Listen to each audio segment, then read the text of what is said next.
Welcome to another edition of the Black Mental Health Podcast. I'm your host.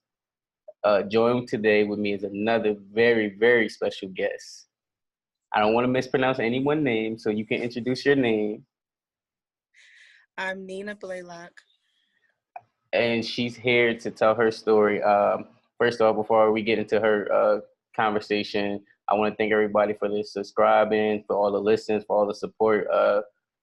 It's just been so overwhelming, just like hearing everybody just appreciate the content that I'm putting out, and I'm continuing to expand the platform. And this is very new with this this platform right here, as far as like online. So y'all probably used to me sitting down and doing an in-person one, but I'm trying to expand the brand and just actually reach out to people and get these real stories, because other people need to hear it. So thank you again. Miss Nina, take it away. What made you get into the mental health field? Um, I began my journey with mental health by suffering from my own mental illnesses. Mm-hmm. I have a diagnosis of bipolar disorder, Mm-hmm. as well as suicidal ideations and anxiety. Mm-hmm. So when people hear all that, they're like, it's like a pause, like, Right. okay, how do you function? How do you live? What do you do? And there's like loads of questions. Mm-hmm. But I started my journey with all of that because I started to see my life unravel in Mm-hmm. ways that I knew that were not healthy. I was always a busybody. I was always involved in things. I sing, I write, I dance, I act. I have a laundry list of things that I know how to do. Mm-hmm. Um, but I started to realize that my everyday life would unravel ever so often. And there came a point where I graduated from grad school, had a great place in a relationship, raising my two kids, nice suburban neighborhood, 2-car home, nice jobs, and things were not healthy. Mm-hmm. And one day I completely unraveled and I planned my own suicide. Wow. And it was at that point that I was just like, okay, whatever I'm dealing with, I always knew I suffered from depression. Mm-hmm. That was since I was a child. But Mm-hmm. I didn't know the multiple layers of diagnoses that I was dealing with. Mm-hmm. And when you're triggered by a bunch of trauma and things around you, whether it be abuse, whether you can have PTSD and never been to war, a lot of people don't know that. And I realized I needed help. Mm-hmm. And I always say, by God's grace, that day when I went to go take my life, He interceded and was like, I have something else for you to do. Mm-hmm. And I was willing to listen to that still small voice that said, don't do this. Some Right. people, unfortunately, don't make it to the point where when a still small voice comes and says, don't do this, Mm-hmm. they do it anyway because they feel like they're in so much pain that they can't stick around. Mm-hmm. So before that, I would talk about mental illness and mental health and how important it was. But it wasn't until I really took off all of the covers, I call them. Like we cover ourselves up in accomplishments and things of that nature, or friendships or relationships or stuff or things or Mm-hmm. acquiring of stuff. We cover ourselves. So I took off all the covers and just laid myself bare, and I was just like, okay, God, what do I do now? Now that I'm willing to face this, now that I'm willing to deal with it, now that I'm willing to address it, what do I do now? Mm-hmm. And that was a crazy experience. I spent several days in a mental health facility. I will tell anybody firsthand experience, it feels like jail.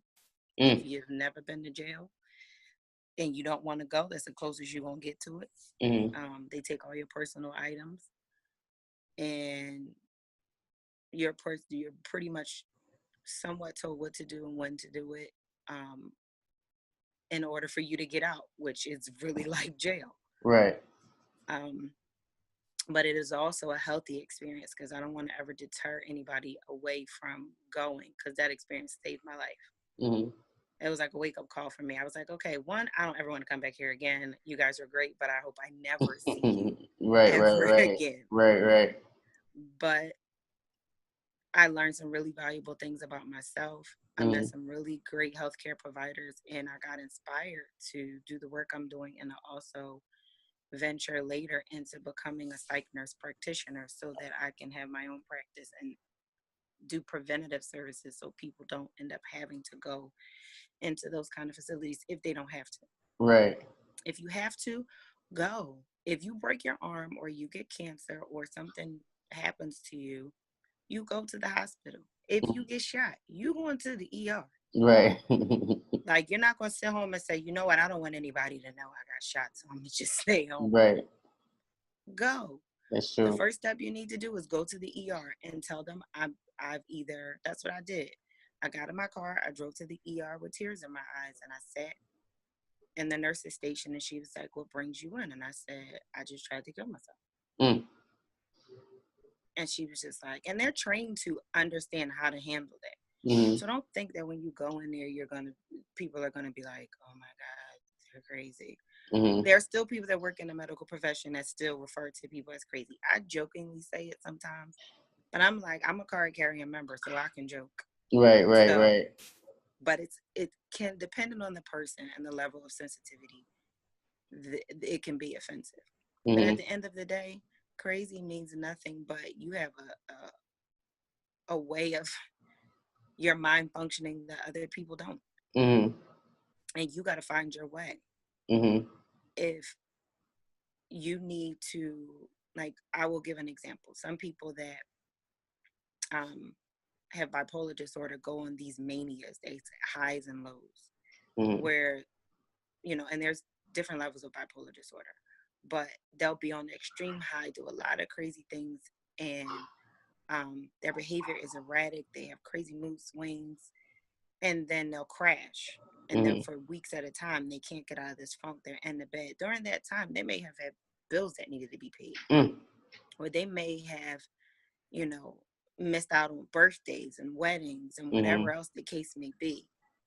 One, as far as managing your finances with a mental illness, put your stuff on auto pay Mm-hmm. if you can, so that when you do have those lows, your life is still being managed. Mm-hmm. Or have, I have my safety net. I have a group of friends that keep me safe. Mm-hmm. And if I'm not feeling all that hot or great, I call one of them and I'll send a SOS and say, I need to talk, or I Mm-hmm. just need to vent. And those people will counteract those bad thoughts that you have. Right. But the problem is we suffer so much in silence. So what ends up happening is you're having those bad days, and the bad day turns into 30 bad days, and you've Mm-hmm. now unraveled your life. You haven't paid your bills. You might not have taken a shower. You haven't Mm-hmm. gone outside. You haven't interacted with people. You might, be functioning during the day, but at home drinking bottles of liquor at night. Or you might be getting high off of prescription or non-prescription meds. Like, you have to talk to someone to be able to address it, Mm-hmm. because I always believe this: the devil's greatest trick is making us think that he doesn't exist. Mm-hmm. And the reality is, I rely a lot on my faith. And at the end of the day, I know God doesn't want us to take our lives, because he created us for a reason. When it's time for you to go, you're going to go. No, right, It's right, not going to be no negotiation. You're not going to be able to right, get out of it. It's going to be time right. for you to It's go. gonna be like, no, you take it back, guys. It's like, nah. No, it's time. Mm, Leave your stuff, because you can't take that where you're going. It's mm-hmm, time to go. mm-hmm, But at the end of the day, don't shorten your life because you feel like what you're dealing with is something so impossible and something that's just so far reaching. mm-hmm, It's not. Mental illness is just that, it's an illness. mm-hmm, And sometimes some illnesses require daily management. If you had diabetes and you had to do injections every day, you would watch how you eat. You mm-hmm, would watch, you would exercise. You mm-hmm, would find different ways to manage your health. You have to find different ways, which is what I learned, to manage my health. mm-hmm. And in order to manage my health, I have to be real. And that's the thing that I had to learn. That's how I got to this path. Being real with myself, looking in the mirror, saying, okay, this is going too far. Mm-hmm. This is going way too far. What do we do now? And that's how I Right. ended up beginning to do the work that I'm doing. And it's crazy because it actually started with me blogging and starting Mm-hmm. my blog with Love from Nina. Mm-hmm. And I would write things, and people that loved me and knew me, and even people that didn't know me, could see through it and appreciate the transparency, because I was always transparent about feelings and emotions. Right. Um, But then my blog took a big turn when I experienced that scenario, and people were like, you know, I would get messages before that even happened to me. I wanted to commit suicide today, but I read your blog and it said keep going, and I did, and now I'm still here. Thank you. Mm-hmm. So I think God had the pot brewing before I even knew it. Right. And I was like, okay, now I get why that day in 2008 in September, I sat down in front of the computer and I was like, I need an outlet. I feel like I'm losing my mind. And I started writing. And I was always a writer, even as a kid. Before they had the fancy internet and laptops and blog sphere and blogger and WordPress, I had a notepad. So I was always doing this, but I'm just grateful that now this platform exists where I can say my words. People can say, wow, she feels like that too. And it can help them to kind of get over, or not even get over, because I don't want to use that phrase. Mental illness is not something that you To can get heal. over, because a lot of people will say, oh, get over it. Right. You can't get over it. You can get through it. You can conquer it every day. It's a daily, moment by moment battle. This is not something where you take a magic pill and it goes away. Yes, we have prescribed meds for some people, but it's not like, poof, I'm better. It has to be managed. And that's what I had to face, and I had to learn and stop running from that notion and that idea. And when I did, good things started to happen. Not saying that bad stops. That's just life. No, that's true. That's true. Good things started to happen. I know with me, you spoke a lot to myself, because the reason why I got into this field, because like I said, I don't have no degree. I'm not no doctor, no therapist, or anything of that day. But I knew I was going through things inside myself that I didn't know what it was. So, for example, when you just were talking about the maniac, like one day you have high highs, one day you low lows. I felt that to the core, because I know before, like, and my girlfriend, or my fiance now, she taught me a lot about myself, because she'll always say there's no in between with you. Either you're really happy or you're really sad, but there's no in between with you. And I used to take that as a bad thing, because it's like, what do you mean? Like, I'm normal, like, or I'm not like crazy. But I've accepted it now as I have to deal with the bad by staying close to the motivational side, like listening to daily podcasts, listening to things, reading, expanding myself. Because if I get bad, then I'm going to think bad thoughts. For example, one of the earliest realizations that I had was, I talked to her. I was like, do you ever have bad thoughts? And she like, what you mean? I was like, well, when we were just in that store just now, I thought about tearing everything up in that store, pulling all the chips down, tearing all that stuff up. And I say, I never act on these thoughts, but they just come. And I'm like, well, why do they come? And she like, oh, no, I never have any thoughts like that. And it wasn't until I reached out to my father. I haven't talked to him for years, and I talked about this on the podcast before. But we were building our relationship, and when I explained that same situation to him, he was like, "Oh no, I know exactly what you're talking about." He calls it the Howard blood, where we have that bad, like the bad thoughts of like doing things but never acting on it.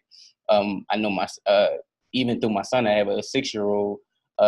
When he got in trouble in school, we would ask him, well, why'd you do that? He was like, my mom made me do it. And it was like, I understood exactly what he meant. His mom was like, well, what the hell is he talking about? His mom made you do it. Go in the room. And I'm like, no, I know exactly what he mean. Like, he probably, it's just acting out and you don't know why you did it. And because he's a kid, he don't know how to control it. Like, you're not supposed to do exactly what your mind say to do. But I understand, like you said, that maniac. And then another thing that I pulled from what you just said was, I would get in these depressive states. Like, I could wake up tomorrow and not feel like doing the podcast no more, or not like, what's the point of it? Or why am I doing this? Like, this don't mean nothing. Nobody's watching this. And it's like, whoa, where'd you come? You was just so hype about it yesterday and thinking the world needs it and it's going to save the world and it's going to do this. But it's like the next day it just went out and cool. And then I used to think it's because I'm a Gemini, which probably plays a part in it too. Yeah, some people say that astrology plays a very big part in and how your mind works. Mm-hmm. So I had some inner issues from even trying to commit suicide to cutting myself to doing all this stuff. And I just had to, I'm like, yo, you need to either find an outlet or figure this stuff out. I couldn't Mm-hmm. afford therapy because no insurance. So I was like, oh, well, maybe I should just start talking to people that's in the field. And by hearing their stories, I'll be able to kind of mend some of my stories and starting to feel a little better. But talking to friends and family wasn't no help because they really couldn't understand what I was going through. Mm-hmm. So I would share with them and get it off my chest, but nobody was providing a solution. And it was Yeah. through talking to It's like they're like, people. okay, Exactly. all right. And then and Um, then when you walk out the room, that one crazy. mm-hmm. Like, we don't know what we're gonna do with him. Just pray for him. Right, That's right, always the right. answer. Just pray for Place him. where. I feel like us as a people, we think the answer to everything is Jesus and food. Mhm, mhm. We It, do. And if Christianity is not your faith, whatever your other faith, just mhm, it's fill in the blank. mhm, You think the answer is whatever said faith is mhm, and food. mhm. And I feel like that is a cultural thing. It is. And it's very unfortunate Mhm, because it's like that's why alcoholism is so high, because instead of somebody going to go see a therapist, they start drinking and think that they could drink it away because grandmom or your auntie or your mother or someone said to you, oh, ain't nothing wrong with you, or somebody mhm, encouraged you and said, listen, you just need to drink because mhm, something's wrong with you. And then mhm, it's like once that person numbs whatever that is with that alcohol, then they go chase that feeling again. Same thing mhm, with people getting high, and it's called co-occurring disorders. mhm, You have an addictive disorder, something that you're addicted to, and then it's co-occurring with a mental illness because you were trying to escape whatever this was over here, mhm, and now you've added this to the equation, and now it's like, wow, now I got to fight two monsters, mhm, and that's how people end up in that space. mhm, And it's really sad that we are knowledgeable about so many things. Like we have these walks, these breast cancer walks, and these sickle cell, and every disease known to man. And it's like you can tell me all the statistics that come with that, with a third grade education maybe, but you couldn't tell me what are some of the signs that somebody is contemplating suicide, or mhm, what are some of the signs that tell you that your child or the person you love is suffering from depression. Like mhm. it's a plethora of them, but it don't hurt to learn a little bit and say, okay, I don't know what to do with the information that you just gave me, but let's find you a therapist. Therapy. Yep. Let's figure this out. Like, let's Let's get. figure it out. Let's Mhm, Okay, you don't have insurance. Let's see if we can look up on this fancy internet that has mhm, everything, some resources for you to mhm, be able to get the help that you need. But then mhm, also the kick in the butt for that is our our mental health um services, our government isn't doing a good job of managing that. They're really not. mhm. Because I'll give you an example. When I got out of the hospital, I had insurance. My hospital bill is still to this day $1,500 I have left over to pay. Mm, I was there for 5 days, mm. and they paid a majority of it, and that's what I have left to pay. So just imagine how big that bill is. Right. That's crazy. And then after that, I had to go to another facility, intensive outpatient, which is 4 hours a day for 4 days a week, Mm, and that was, I think, somewhere between $40 to $80 a pop, mm. and that was every day, Session. Mhm, 4 days a week for, I think I went for 2 months. mhm. So I'm spending more money to stay alive than I'm bringing in at that point. Yo, that's wild, man. But if you look at how they structure health benefits, if Mhm. it was some other illness, I wouldn't have to pay for chemo every time I went for a visit. Nope. But they get paid off of that. So at the end of the day, legislation has some work to do, Serious work. But you because know what? They don't feel like it's a problem though, too. they don't. But look at the Is it? way America is right now. It is a major problem. Every time you Mhm. turn around, there is somebody shooting at somebody, Mhm. somebody's killing somebody, somebody is literally losing their mind Mhm. in some capacity in the US. Mhm. If you just watch the news, legislation has to do a better job of managing the mental health of America. They're Mhm. doing a horrible job. Because They're I know doing a certain horrible countries job. they take it way serious more than what we do. but it's a little touchy. I would say mental illness is a little touchy everywhere, but they take their healthcare options way Right. more seriously. Right. Because where is it? Canada, where you get free Free healthcare? insurance. Yep. I was just about to So in mention Canada, if I lose my damn mind, I can go to the doctor as much as I want. that. Whereas in the US, you sitting there looking at your purse, and then you looking at your problem. And if the two don't add up, I got to go to work. I can't think about this. That's 100% true. And mind you, you speaking to my heart, because I'm like, either I'm gonna pay for this or I'm gonna pay for this bill. And it's like, you shouldn't I'm have gonna to keep pick. my lights on, or I'm Yep. gonna go to therapy. But if you Yep. don't go to therapy, you ain't gonna be able to keep your lights on. Yep. That's so true. And then the wait list for therapists is ridiculous. Wow, I didn't even think there was. I didn't even think about it being a wait list. There's a wait list. Sometimes, a lot of times, you cannot. A friend of mine, she called me in crisis one time. Mind you, this is a successful Black woman, and this is what I mean. I have to drive the point home that people really think because you have a certain level of success and degrees and acquired things that everybody's all good. That does not mean that it's okay. Look at Michelle Williams. Michelle Williams is a Grammy Award winning 2-genre artist. Right.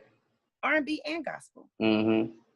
She's successful by all accounts. And she just got engaged. What woman on the planet do you know would be like, oh, I'm sad? By choice. Right.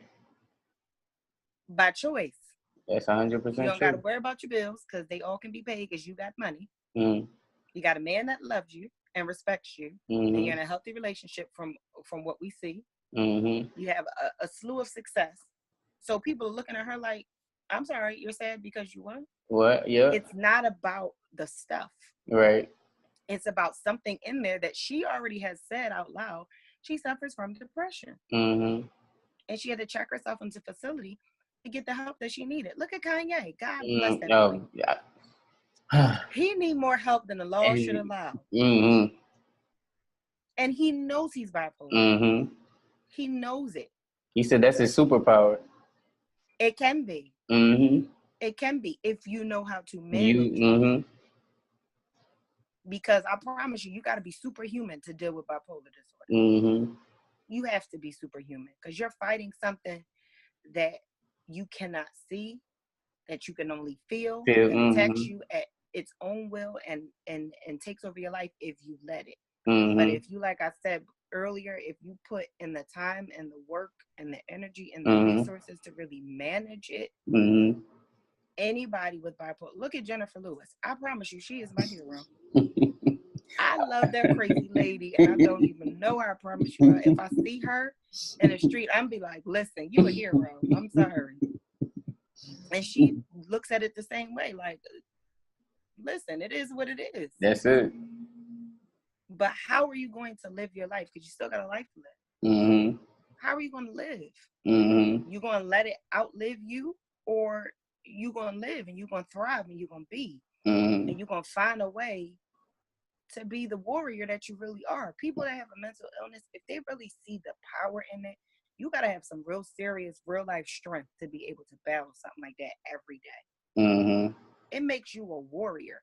But if you don't know how to use the tools you have, you become the victim. And you play the victim all the time. And it's just a matter of, even with you, there's always a way. Like, I found a facility in North Philly. I'll send you the information too. It's a clinic, and for the most part, it's free. But it's sliding scale. So if you don't have any money, no job, no nothing, you pay $10 for your services. Okay. And they'll also try to help you find a healthcare plan through the healthcare marketplace or through the state that will help cover your services. Okay. But I've been going there. When I lost my job, I was going there for my services. And they have a pharmacy there that gets you, if you need meds, and they prescribe meds for you. The nurse practitioner does. You pay minimal price for them. So there's always a way, even though they can have a bit of a wait list sometimes. And I think the reason why we have a wait list is because some people are like, oh, I don't feel like dealing with crazy people all day. I don't want to do that. So we don't have enough Black therapists. We don't have enough Black nurse practitioners and psychiatric nurses. to be able to handle this level of care. We don't have enough Black therapists and counselors. Mm. And we don't have enough therapists and counselors, period. Not just Black ones, but that's real. That's like something that's really missing. Right. But we don't have enough people that want to do the work. Because it's like, because they hear about therapists being wealthy. Like, okay, if you look on salary.com or Indeed, a licensed psychiatric nurse practitioner can make $130,000 a year. She works in a hospital.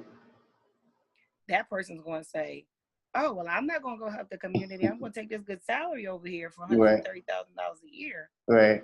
And tell y'all to figure it out on your own. Right. But somebody like me, I'm like, I'll take the $130K, but I'll also go volunteer at the clinic. I'm doing two birds with one stone. I'm still going to go somewhere several hours in the evening. And that's my plan, to at some point be able to work somewhere, have my own practice, but also several hours in the evening, because that's more reasonable. If I got to go to work at 10 a.m., why are you giving me a 10 a.m. appointment? Right. It's not going to hurt me to volunteer 2 nights a week from 5 to 10 to do hour-long therapy sessions. If that saves somebody's life, that's well worth it. It's well worth it. So legislation in the healthcare community, they have to take a different look, take a step back and say, okay, what are we not doing? We have licensed therapists and counselors and whomever in our society, but are we really utilizing them the best that we can? And are we encouraging this as a healthcare field? Okay. As a job.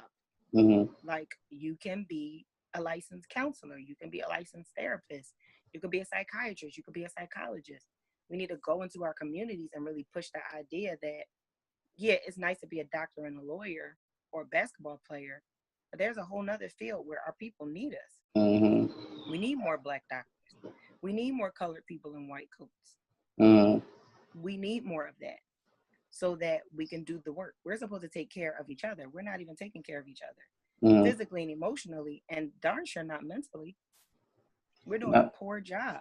That's why I do what I do, because until I'm licensed to be able to help someone, this is my way of helping. And I also do it through the arts. Right. Like my book, my first book, With Love from Nina, Volume 1.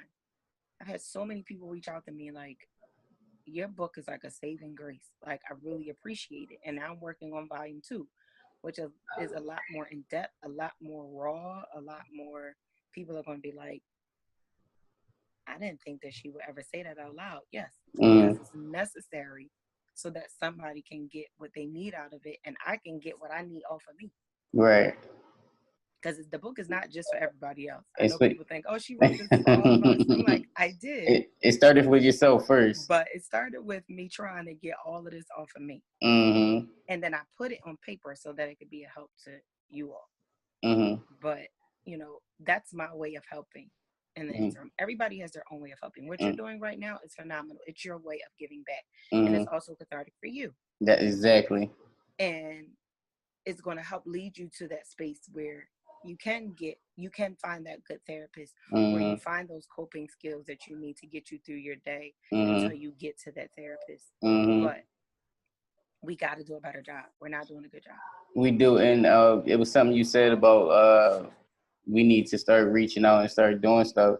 When you were telling me about the facility in North Philly, and I was like, dang, she gave me a resource. But then I thought about it. I'm like, a lot of men don't go because it's like, as soon as you said it and I felt it, and I'm comfortable saying like, I'm not going. Yeah, that's exactly how I felt, because I feel like as a man, you probably feel a little bit weak, like admitting, like I can hide, or I guess like brush over the fact that, all right, no, I can't afford therapy, so that's why I don't go to therapy. Now you give me a resource. That reason. Yeah, exactly. When the reason is not really that you can't afford the therapy. I just gave you a resource. And that male, that Black male ego was like, sis, so I don't really know. Thank you. But I don't really know if I'm going to do that, because now it's like, now your mind is telling you, okay, now we'll have an excuse. Right. What's your reason now?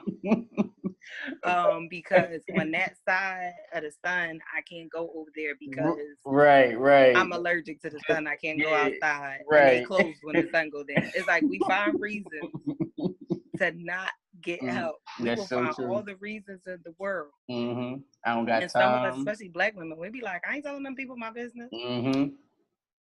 But you just sat on the phone and told your girlfriend that just told 10,000 other people your business. That you don't even, and you said don't tell nobody, and she went and done told the And whole she went world. and told everybody in the neighborhood, the Mm-hmm. stratosphere, the universe, Mm-hmm. everywhere. And now your business everywhere. At least that person that's bound by patient confidentiality, Right. they can't tell your business Right. legally. It's true. It's So true. who you gonna tell? You gonna tell Susie Orman over here that can't tell your business legally? Right.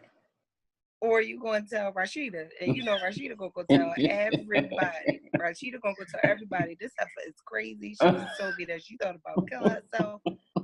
I don't know what to do. I ain't going over there. Right. And another thing we do, we abandon each other. Mm-hmm. She been in the bed for days. I don't feel like all of that sadness. That's just negativity. I don't Mm-hmm. listen. It's not always negativity. That Mm-mm. person is probably really suffering. Mm-hmm. And we do that a lot. Positive vibes over here. Okay, that's great. Your positive vibes are great. That's wonderful. But Right. guess what? Your friend that you call your sister, she can't even feel those Struggling. vibes Yep. because of the chemical imbalance in her brain. She couldn't Mm-hmm. even feel happy if she wanted to. Mm. But you're dismissing her. And Mm. then days later, you find out, God forbid, that she took her life. Mm. But you sat there and was like, I don't have time for her this week. She always this, she always that. I have Mm. friends and people like that. I've lost a lot of friends. Mm. A lot of friends. People that have just decided they don't feel like dealing with me and whatever else I'm dealing with. And that's fine. Because those that stood the test of time, they're still here. Mm-hmm. And they loved me through it. Mm-hmm. And I don't have any hard feelings towards those other people. Okay, that's fine. But just know when the jet pull off, you ain't got no seat. Now that's real. That's just my thought. When the jet pull off, you ain't got no seat. You gave up your seat. Yep. No, you ain't get your ticket. Your ticket was over here when I was feeling low. When I was under my bed, Mm-hmm. or when I had too many glasses of Mm-hmm. something in my hand, Mm-hmm. or when I was just out running the street and disappearing, Mm-hmm. and doing all kinds of crazy stuff in the midst of living a normal life. Right. That was the thing. People think that crazy is what you see on the street when Streets. they Yep. smell, they look weird, they Mm-hmm. wandering around, and they don't know they left from the right. Yes, that's a form of schizophrenia or whatever it is that they may be dealing with. Mm-hmm. But there are people that live Normal day to day. everyday lives.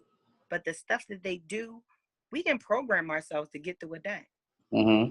We can. I've done it. Get through a whole work day. Hi, how are you? How are you? A whole work day. Mm-hmm. Then 5 o'clock come, I'm sitting in my car like, okay, I don't know how I did that, but I pulled it off. Mm-hmm. And then go home and get in the bed and cry. Mm-hmm. Live a hope. Somebody call on the phone. Hey, girl. No one knows. Mm-hmm.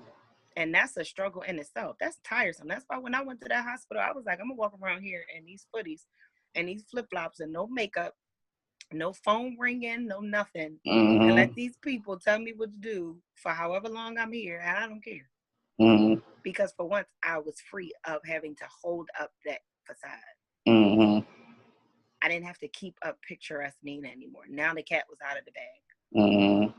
I didn't have to figure out how to put on airs to try to figure out how to, how do I keep this secret? I didn't have to anymore. Mm-hmm. I got a 2-part question. So, you got 2 sons, you said? No, I have a daughter and a son. A daughter and a son. I got 2 sons. I'm sorry, I put it on you. You have children, is what I was about to say. You have children. One, how did your children deal with that, or if they were around that time? And 2, your family that you had before your I guess that would be your immediate family, but the family outside of your immediate family, how were they handling it if they knew or didn't know? My children are very receptive. Okay. So they know when something is wrong. Okay. And my children are very loving babies. They're very huggy. I love you. Want to kiss you all the time. They're very loving babies, and I'm very blessed to have them. And I always call them my little lifesaver candies, because if I did not have them, I probably wouldn't be here. Mhm. So they were like a big driving force. And they were really receptive. It was weird. It was like they know something is wrong. Mhm. And I one day sat down and had a conversation with my son and my daughter recently. In the past 2 years, I've been having conversations with them about feelings and what their mind says to them versus what Mhm. they should do, and how their feelings feel and what sad feels like, and Mhm. what deep sadness feels like. I've been having these conversations with them. I even did a Facebook Live with my children, I think in May for Mental Health Awareness Month. Okay. And we had, sorry about that. I thought I put my phone on Do Not Disturb. It's Dang it. I don't alright. know how that happened. It's alright. I'm getting a Um, charger anyway for over here too. but I had a candid conversation with them about what mental illness is, about how to explain it to a child. But my kids were very instrumental in helping to, because sometimes when people go through those lapses in judgment due to their mental illness, they think that their kids are better off without Mhm. them. And that's not the case. Mhm. You leave behind children that, I'm not saying that they become damaged, but they're really broken because they don't understand why you chose to leave them. But it's like whatever's happening on the inside, it hurts so much that you can't stay and you feel like you're better off Mhm. not being with them anymore. Right. But that's not the case. It just requires removing that fear and having a real candid, childlike conversation. Don't dive into the conversation, giving them philosophies and psychological terms. A Mhm. child is not going to understand when you say bipolar depressive disorder. Right. They're going to look at you and go, first of all, I just figured out how to spell my name. You Right. want me to figure out what that means? And it's Right. like, no, break it down to simplistic terms and emotions. Mhm. And it will transcend. And the child will go, okay, I get it. Because sometimes I feel sad when Lisa won't play with me on the Mhm. playground. Like, you Mhm. know what that feeling is when Lisa won't play with you? That sad feeling that makes you feel like you're not wanted or Mhm. no one wants to be around you. Sometimes adults or other children or other Feel the people same have way. that feeling Mhm. all the time. Mhm.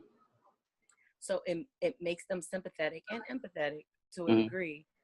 Wow, is that how somebody really feels all the time? And it Mhm. creates a compassionate child. Right. Um, as far as my family is concerned, it was an amazing response. I had one cousin that it really took some time for me to let go of her response. She told me, "Don't go to the hospital. Um, Stop letting people do the things that they do to me," and Mhm. like she really attempted to talk me out of it. Mhm. Don't go in that place. Like we got into an argument while I was driving to the hospital Mm. in tears, Mm. and she worked in social services. Wow. So I was just like, out of all people, why would you tell me Not too. not to go get help for myself? Did you have a conversation afterwards about like? No, and I'm not even touching that with a 10-foot pole Mm. because I have to accept people for who they are Right. and where they stand. Mhm. And if that's going to take me to a place that I don't want to go, Mhm. I'm not going to jump in that water and go swimming just to try to make you figure out why I had to do what I had to do. Because the only Right. person that's going to get exhausted in that journey is me. Right. So I was like, I'm not touching that. Okay. But I know that that's not a person that I would trust. She's not in my circle of entrusting them with my Mhm. mental health. Mhm. You can't entrust everybody. Everybody, it could be your mama, your daddy, whoever. You can't Mhm. entrust everybody with your care. Right. You can make them aware of what's wrong, but Right. everybody can't be involved in your healing plan Right. because everybody's not going to be receptive to what you need. Mhm. And it's crazy because once I went through that experience and I came home and people were trying to figure out why they couldn't find me for 5 days. Mhm. Um, and I started telling them and telling my story. Um, I had friends that were like, "Oh, that's nothing, child. It's okay. I went to such and such and I was there for 2 weeks." And another one was like, "Oh, I take such and such every day. It helps stabilize my moods." And I was like, "Wait a minute. You hoes been sitting around me and ain't nobody tell me." Man, so like, well, why you had to call us out our name? I said, because I'm not gonna call you, but I really want to call you. Right. So I had me sitting here thinking that I had to keep it all together. Right. And that I was crazy and I was by myself. Right. And they was like, well, we friends. Why didn't you just ask? Okay, how do you ask that question? I'm sorry, do you take meds? Have you ever been to a mental health facility? Like a commercial. I was like, that's not a conversation that I'm just going to pop up. Hey, girl, can we meet for drinks? Oh, by the way, can you let me know which facility you went to? Right. It's not the gynecologist. Like, we're not going to share doctors. Right. Like, are you serious? I was so mad at them, but we just all laughed about it. And they were like, welcome to the club. I'm like, little do y'all know I've been in this club a long time. Long time, right? Myself. A long time. And it's amazing. And then other family members that found out, they started reaching out to me like, how did it make you feel? And I've been having these thoughts and feelings, and this is how I've been feeling, and this is how I've been feeling. And I'm just like, I became an advocate. Mm-hmm. And I became a safe place. Mm-hmm. And I honor God, and I appreciate him and trusting me with that. Mm-hmm.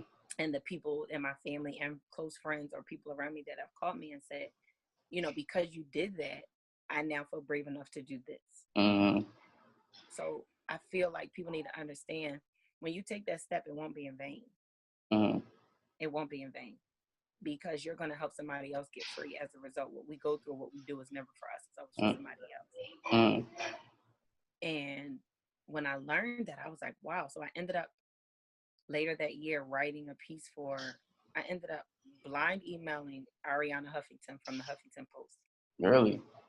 And yeah, a friend of mine, a close friend of mine, she's one of my best friends. She had got published on there, and she was like, here's her email address. You better email her and see if she responds. Mm-hmm. Because they used to have a really big contributor platform, mm-hmm. where if they accepted you, you could write for them. Mm-hmm. But post-Trump, they shut it down because you had too many people with political crazy views, and and they all were that. inciting a lot of creating a lot of information that was just poor quality, which I understand why they shut down the platform. Mm-hmm. But they sent out an email, let us know that whatever you publish with us stays with us. It's fine. Like, it's still on the platform. People can still read it. They can still find it.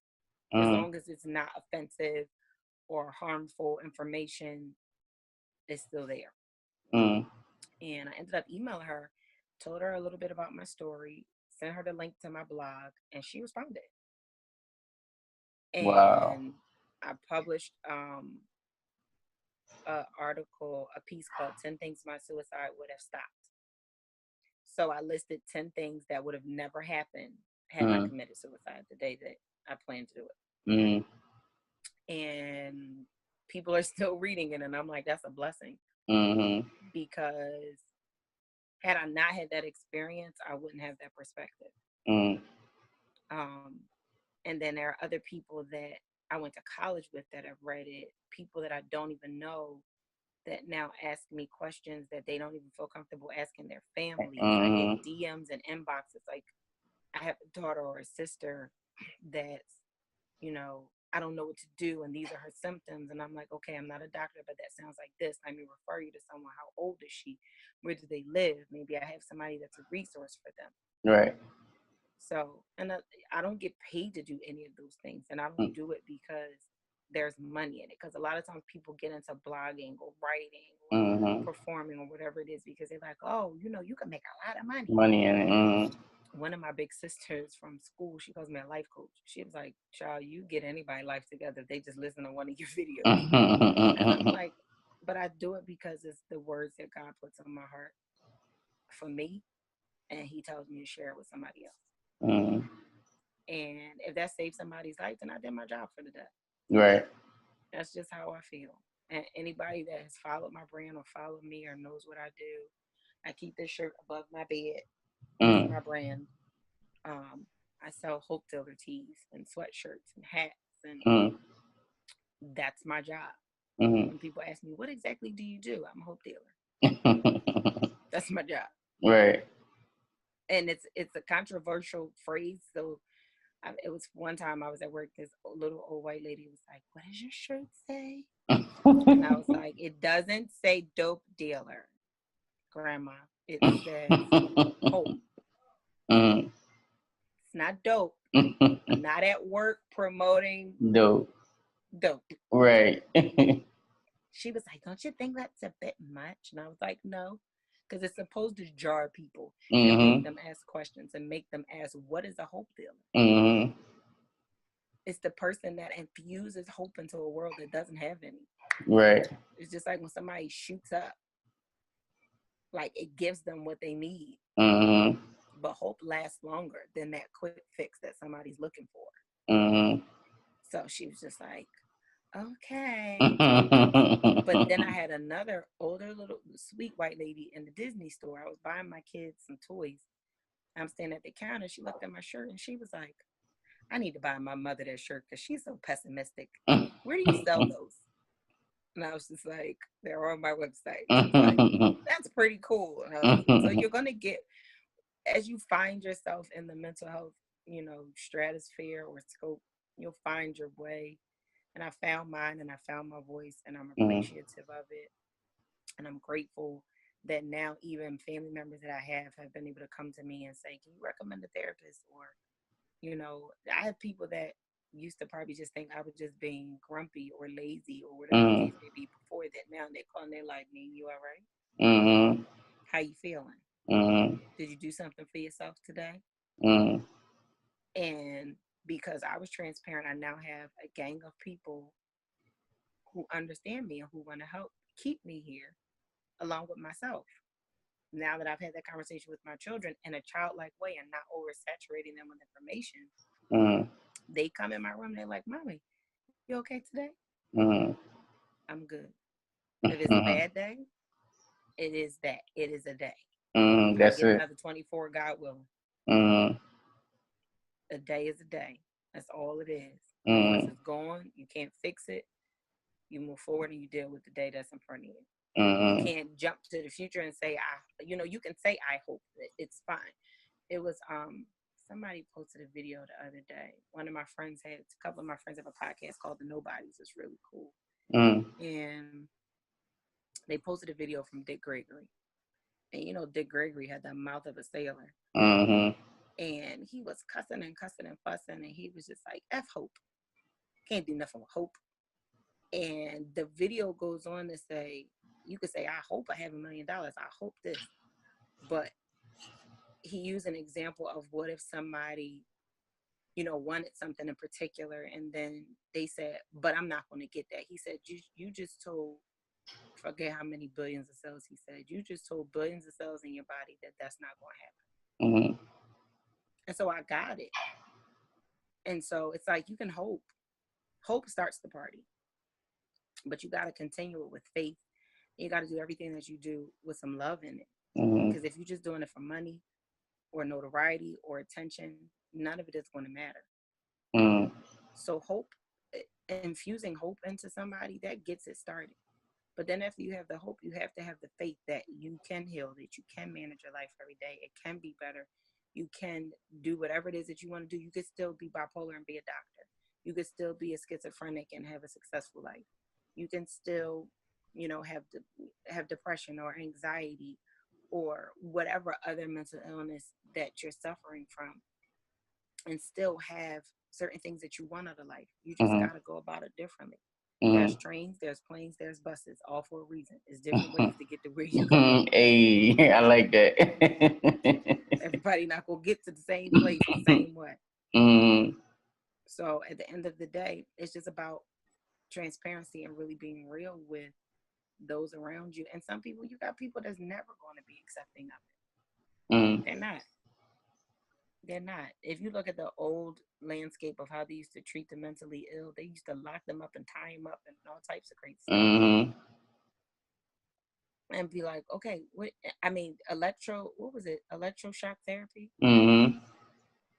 Like, that's like it is, you're electrocuting a person's brain cell. Yeah. And you're destroying who they are as a person. For real. It's so much to learn and so much to do, but it's time to do it. Right.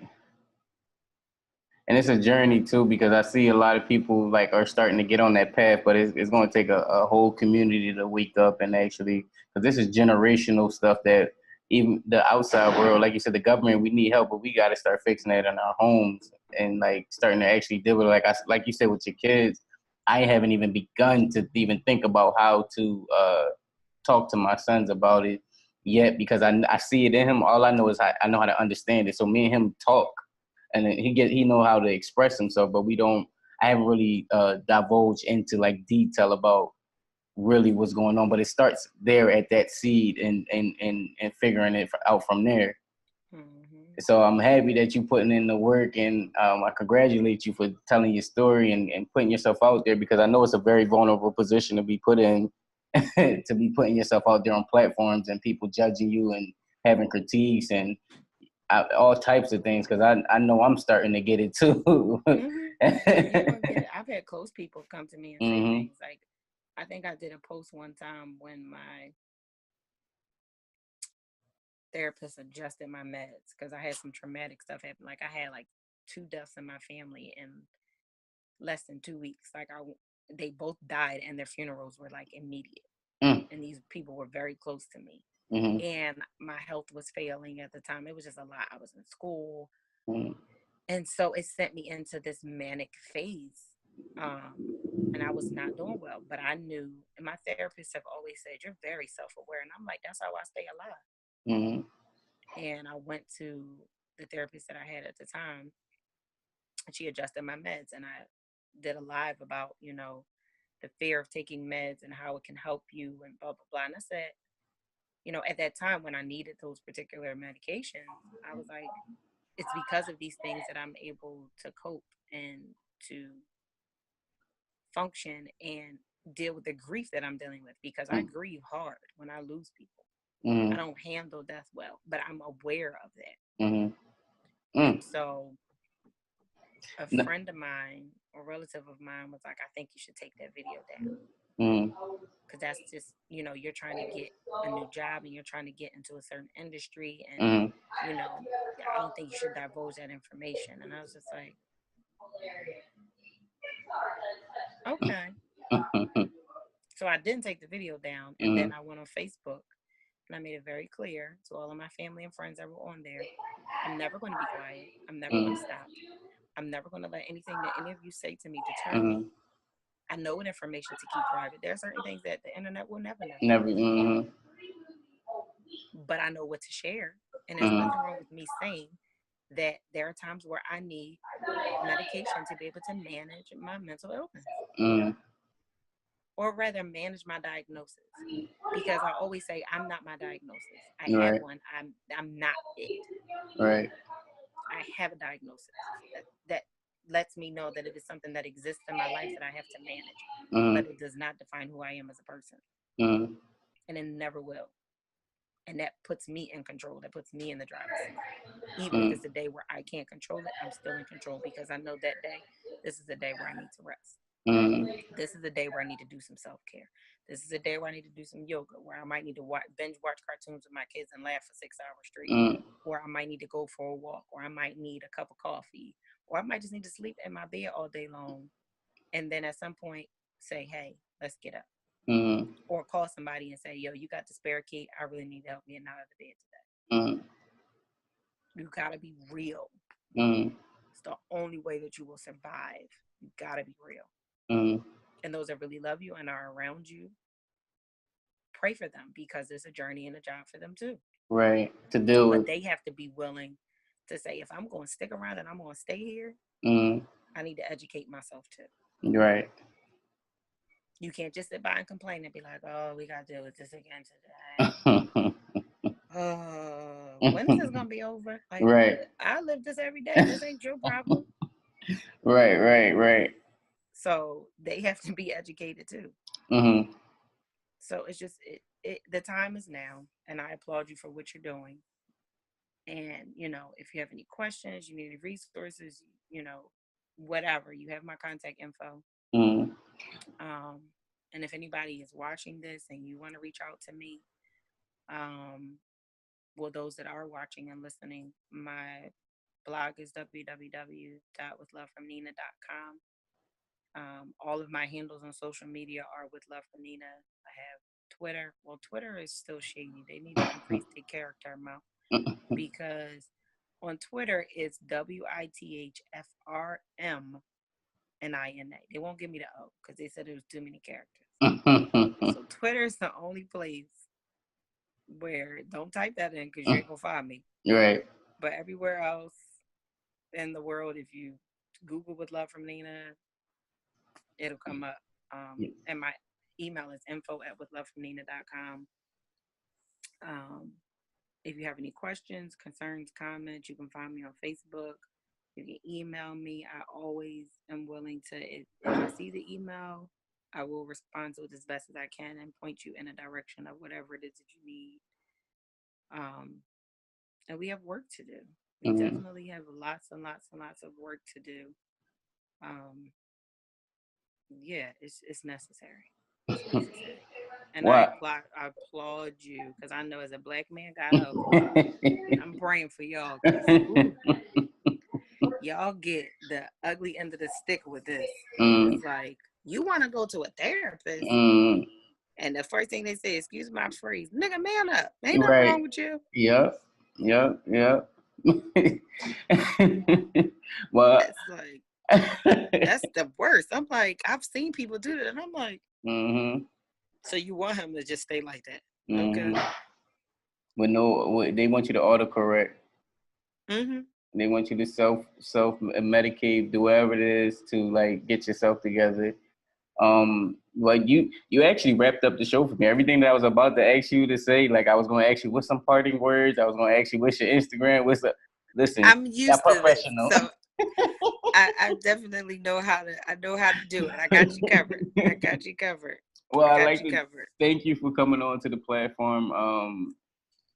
You gave so much insight, and like I said, I applaud you for sharing your story. Anytime you have an open invitation, if you want to get a message out there, you have an open invitation to come back on. Make sure you guys follow her on social media. You support her. Send her emails. Like I know a lot of people have a lot of things going on within themselves. Just reach out. Me, her, anybody. Shoot, she just gave me some info that I'm going to reach out to. And remember that this platform has never been about replacing therapy. It's an alternative to therapy for people to share therapeutic stories because sometimes hearing someone else's story is therapeutic enough. Thank you for listening.